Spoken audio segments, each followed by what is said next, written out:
ومن داخل البيت الروسي واحتفالية السد العالي.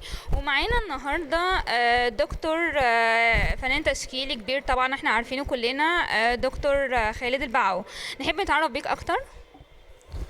اولا انا الفنان التشكيلي فقط لا غير، خالد فؤاد البعاو، رئيس ملتقى رواد الفنان التشكيلي اهلا وسهلا بحضرتك. وعضو الجمعيه العامه لمحبي الصداقه الروسيه المصريه. اهلا وسهلا بحضرتك ونورتنا النهارده ونحب ناخد رايك النهارده في الاحتفاليه.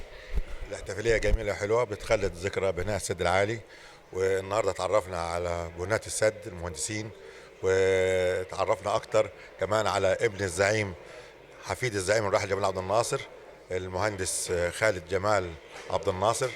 وكان لقاء جميل وشيق. تعرفنا من خلال الفيلم التسجيلي اللي اتعرض على مراحل إنشاء السد وكل الحاجات اللي هم كانوا محتاجينها، والحمد لله الأمسية كانت جميلة وحلوة بصراحة يعني.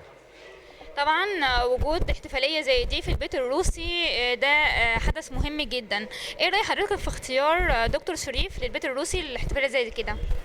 ما هو البيت الروسي ده بيعبر عن كل ما هو تم إنجازه من خلال دولة روسيا، لو دولة مصر دولتنا الحبيبة، في بناء السد العالي وما قامت به من إمدادات ومساعدات للشعب المصري في بناء السد العالي أثناء تنفيذه بقيادة طبعا الزعيم الراحل الخالد جمال عبد الناصر. سيادة الرئيس الراحل جمال عبد الناصر كان عنده آراء كتير جدا في دخول دول أخرى عشان تقدر إن هي تبني السد العالي. طبعا هو كلنا عارفين إن الاتحاد السوفيتي هو طبعا كان مدعم لبناء السد العالي. ايه رأي حضرتك في قرار سيادة الرئيس جمال عبد الناصر في إن هو ما ياخدش دعم خارجي من الدول الأخرى؟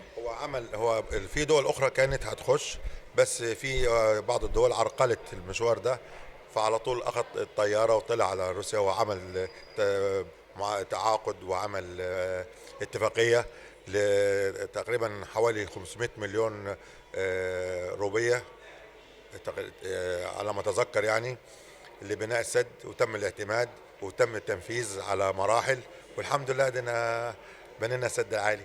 طبعا وكانت الاحتفالية ببناء السد العالي كانت فرحة لكل المصريين. حضرتك طبعا أكيد عاصرت التوقيت ده. لا انا كنت لسه ما جيتش. هو السد العالي اتبنى سنة 60، انا مواليد 62، يعني انا كنت لسه ما جيتش اصلا يعني. العمر كله لحضرتك. عامة هو طبعا احنا عارفين ان الشعب المصري في حاجة زي كده اكيد احنا عاصرنا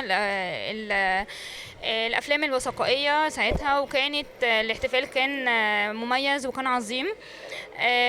بالنسبة للاحتفالية النهاردة ووجود حفيد الرئيس الراحل جمال عبد الناصر، تحب تقول له ايه ان هو كان بيدي التكريمات لاعظم من شارك في بناء السد العالي؟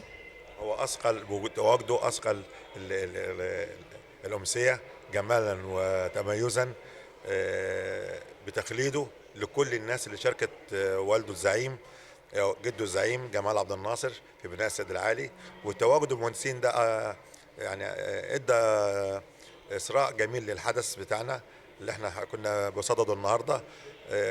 تحية تقدير واعتزاز له ولوالده الزعيم وجده الزعيم الراحل جمال عبد الناصر، وإن شاء الله دايما مصر بخير تحت قيادة الزعيم قائد البطل عبد الفتاح السيسي رئيس جمهورية مصر العربية، اللي هو بيكمل المشوار في الإنجازات من عاصمة إدارية وخلافه وبنية تحتية جميلة.